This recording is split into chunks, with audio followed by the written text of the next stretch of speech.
Խնդրեմ, պարոն Աբրամյան։ Հարգելի գործընկերներ, հարգելի հայրենակիցներ, ներկայացնում եմ ազգային ճգնաժամի եւ կառավարման ձախողման մասին ՀՀ ազգային ժողովի հայտարարության նախագիծը։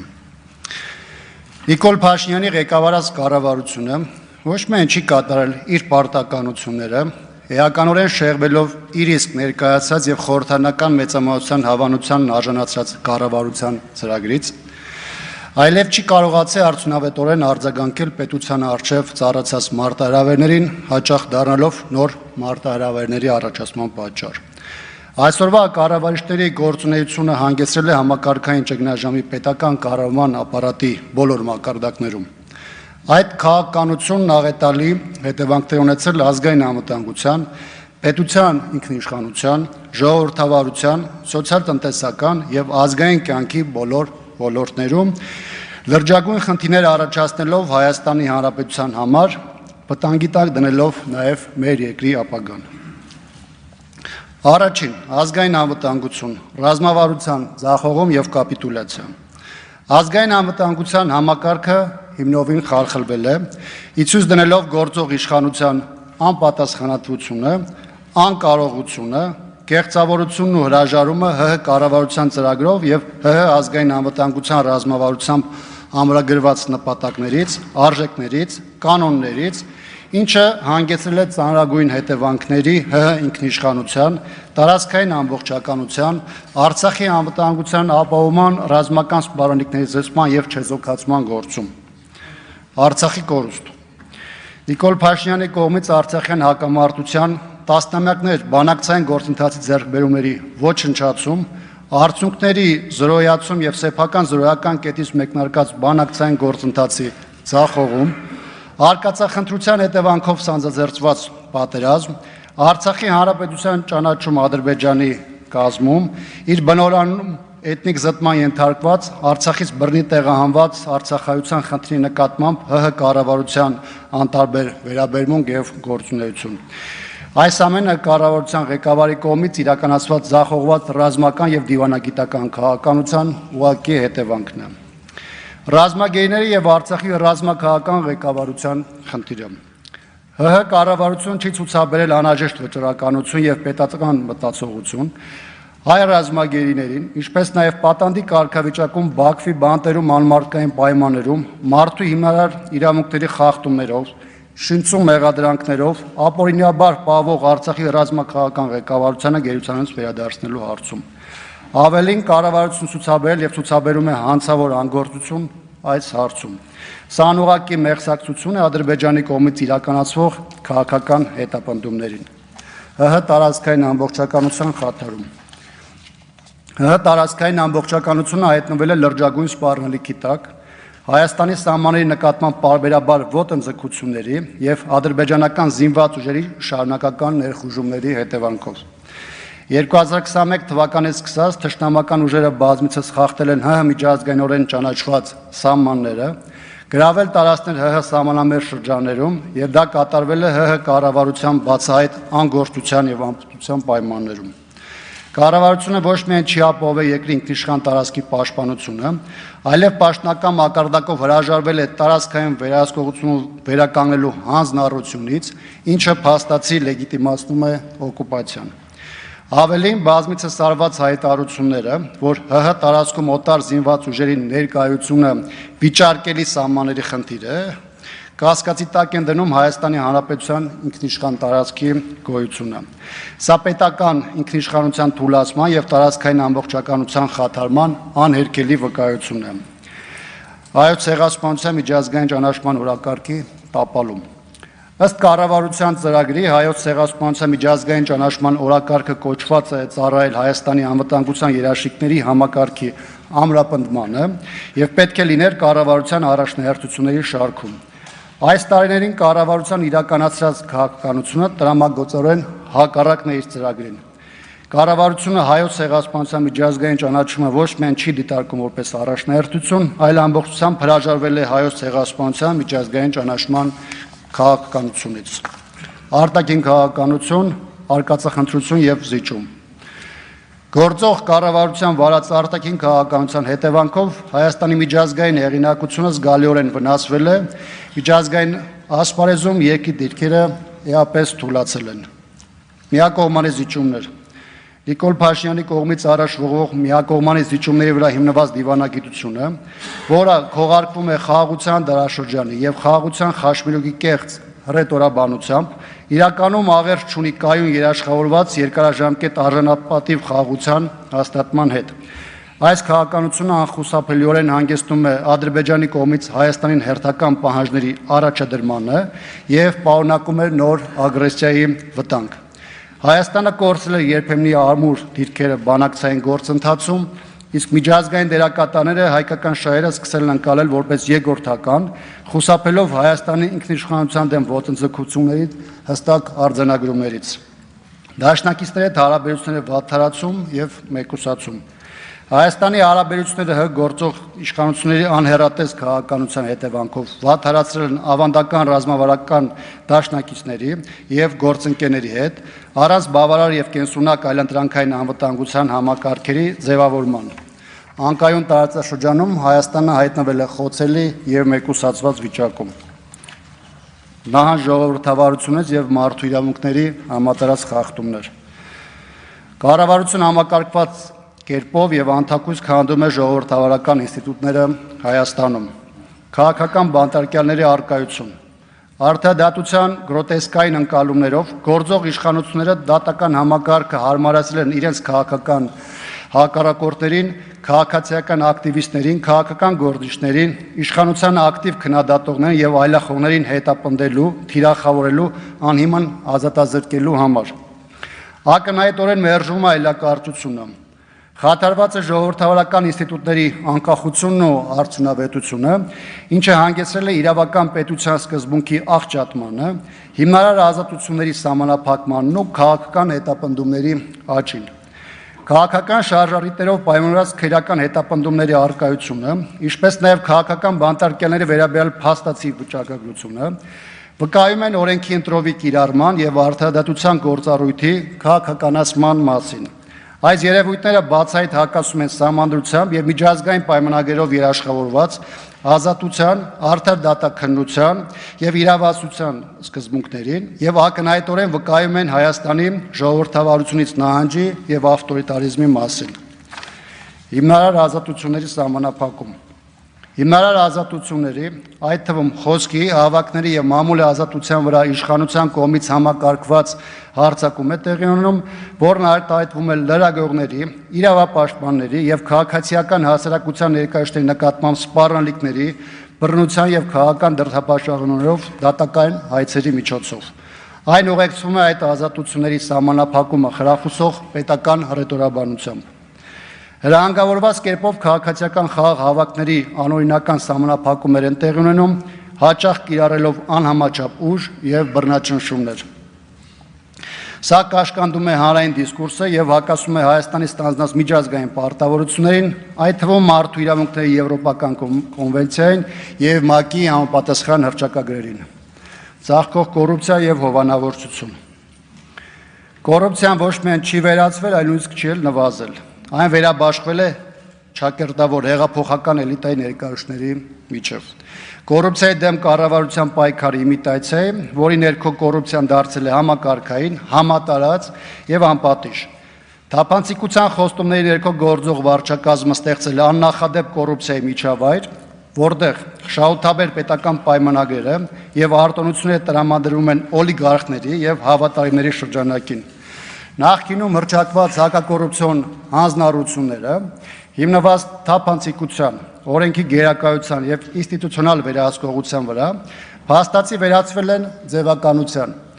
Իսկ իրական կյանքում Հայաստան առերեսվում է կոռուպցիայի եւ հովանավորության նոր որակի, կենտրոնացված անպատիժ եւ քողարկված համակարգի հետ։ Այս հանգամանքները խոչընդոտում են ՀՀ կառավարման համակարգի զարգացմանը, խաթարում տնտեսական ազատ մրցակցային հիմքերը եւ լրջագույն սպառնալիք են Հայաստանի պետականության ինստիտուցիոնալ կայունության համար։ Հաշվետվողականության բացակայություն։ Բարձրաստիճան պաշտոնյաները գործում են անպատժելիորեն, մինչդեռ կոռուպցիայի դեմ պայքարի մարմինները օրենքները զենք են դարձրել քաղաքական հակառակորդների դեմ, այլ ոչ թե օգտագործում են կաշառակերության դեմ իրական պայքարի համար։ Ստեղծված իրավիճակը վկայում է ոչ միայն կոռուպցիայի դեմ պայքարի մեխանիզմների թերի կիրառման, այլ նաև այն մասին, որ պետական վերահսկողության մարմինները դարձել են քաղաքական ազդեցության գործիք զուրկ ինստիտուցիոնալ անկախությունից։ Կադրային քաղաքականությունը վերից վար հիմնված է ոչ թե արժանինքների, այլ ծառայամտության վրա, ինչն առավել բարոյացրքում եւ կազմակերպում է պետական կառավարման համակարգը։ Սա խաթարել է պետական կառույցների արդյունավետությունը, նվազեցրել քաղաքացիների վստահությունը պետական ծառայության նկատմամբ եւ խորացրել պետական համակարգի բարոյալքվածությունը։ Տնտեսական անկում եւ սոցիալական ուսահատություն։ Երկրի սոցիալական տնտեսական կառուցվածքը ձևախեղվել է։ ՀՀ-ում սոցիալ-տնտեսական իրավիճակը վերջին տարիներին բնութագրվում է կառավարման անարդյունավետությամբ, տնտեսական ռազմավարության բացակայությամբ եւ սոցիալական անհավասարության խորացմամբ։ Տնտեսությանն ու սոցիալական համակարգին ուղղված պետական քաղաքականությունը չի ապահովում կայունություն, ներառական աճ կամ բնակչության կենսամակարդակի էական բարելավում, ինչի հետևանքով Հայաստանի Հանրապետությունում առաջացել են խորքային կառուցվածքային խնդիրներ։ Տնտեսությունը կաթվածահար է անապահովության, զանգվածային արտագաղթի եւ ներդրողների վստահության փլուզման պատճառով։ Կառավարությունը չունի տնտեսական կայունացման կամ աճի համար որևէ հետևողական ծրագիր եւ հստակ ռազմավարություն, ինչը հանգեցնում է աղքատության եւ գործազրկության փաստացի աճի։ Չնայած մակրոտնտեսական ցուցանիշների վերաբերյալ պաշտոնական հայտարարություններին, տնտեսական իրականությունը այլ է եւ բնութագրվում է բնակչության մեծ մասի գնողունակության շարունակական անկմամբ, գործազրկության եւ աղքատության խորացմամբ, ինչպես նաեւ արտագաղթի բարձր տեմպերով, որոնք պայմանավորված են աշխատանքի, սոցիալական պաշտպանության եւ ապագայի հեռանկարի բացակայությամբ։ Մարդասիրական ճգնաժամ։ Պետությունը իդեմս գործող կառավարության լրջորեն ձախողել է Արցախից բռնի տեղանված ավելի քան 140,000 մեր հայրենակիցների սոցիալական պաշտպանվածությունը, հումանիտար աջակցմանը եւ երկարաժամկետ ինտեգրման քաղաքականությանը միտված ծրագրերը, չկան ամբողջական ռազմավարական մոտեցումներ եւ տեղային համակարգված ծրագրեր, որոնք կապահովեն նրանց կենսապահովման նվազագույն պայմանները,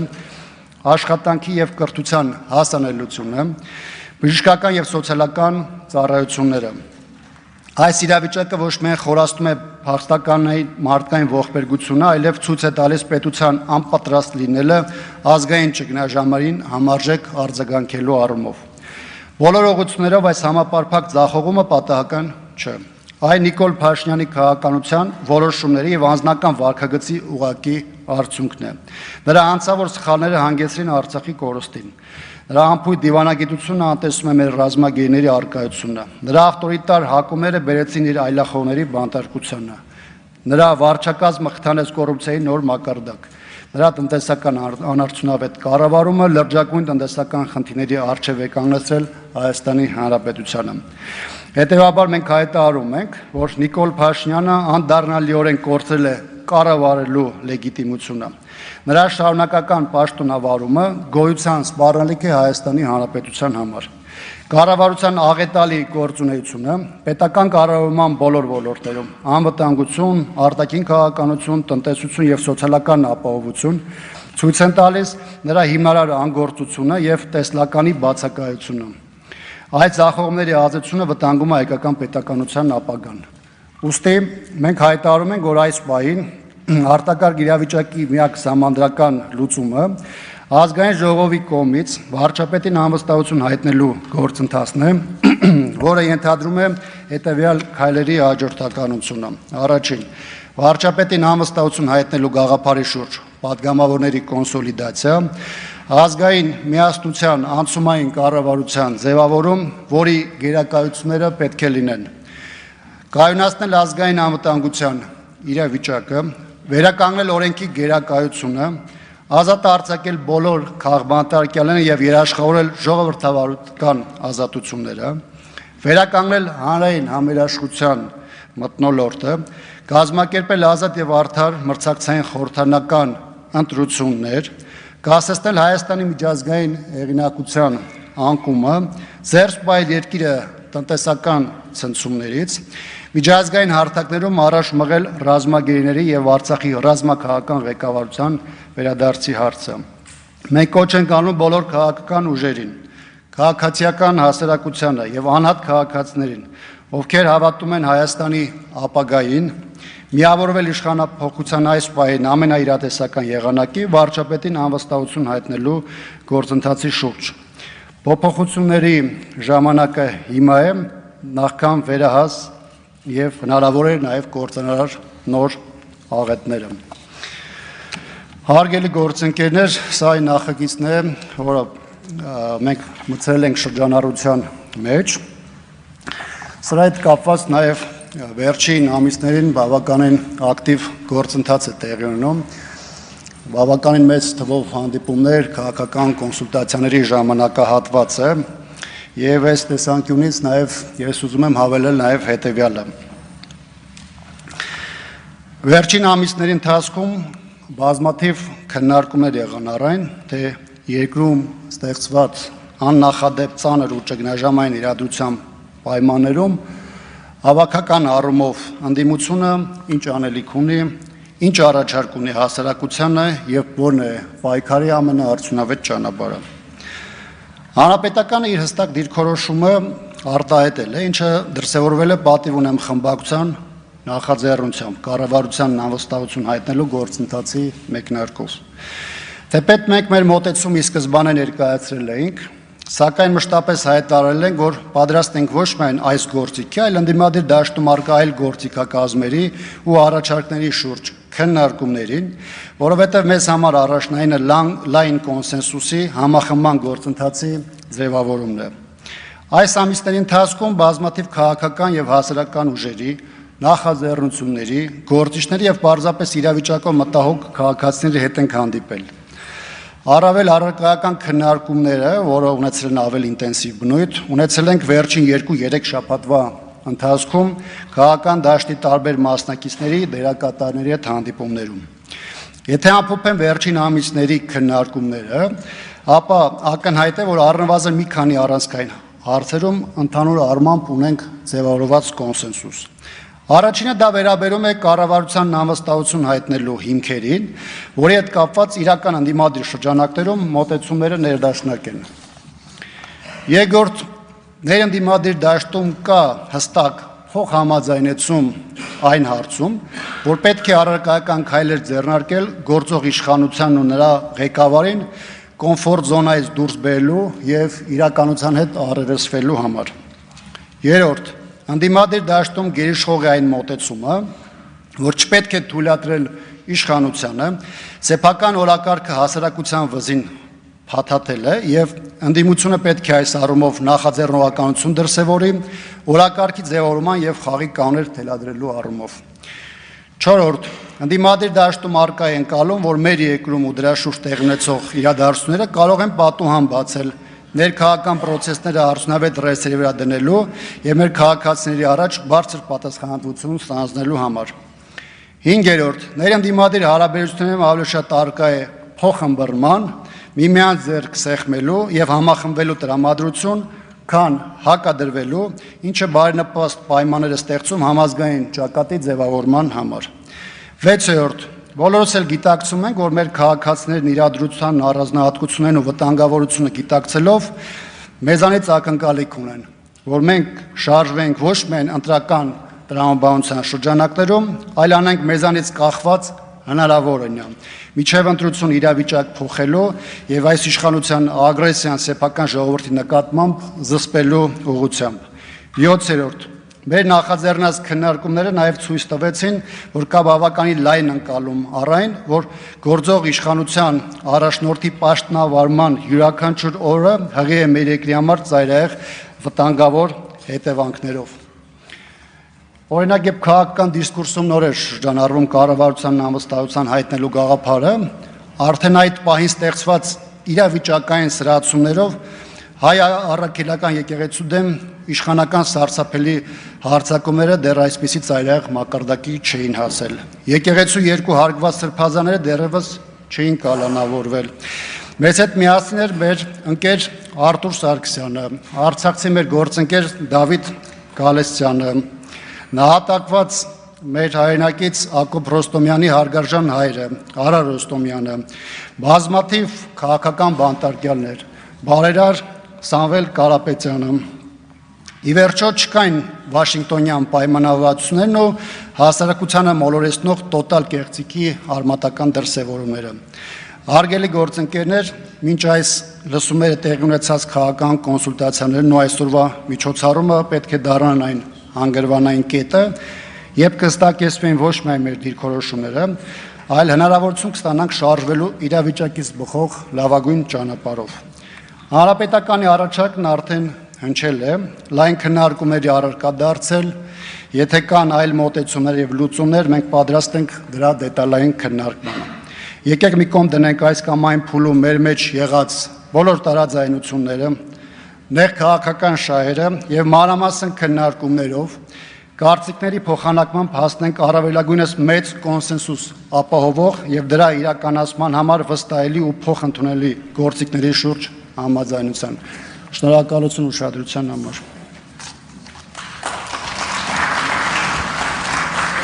Շնորհակալություն պարոն Աբրահամյան, խնդրում եմ մնացեք հիմնական ամբիոնի մոտ, մինչև հարց ու պատասխանին անցնելը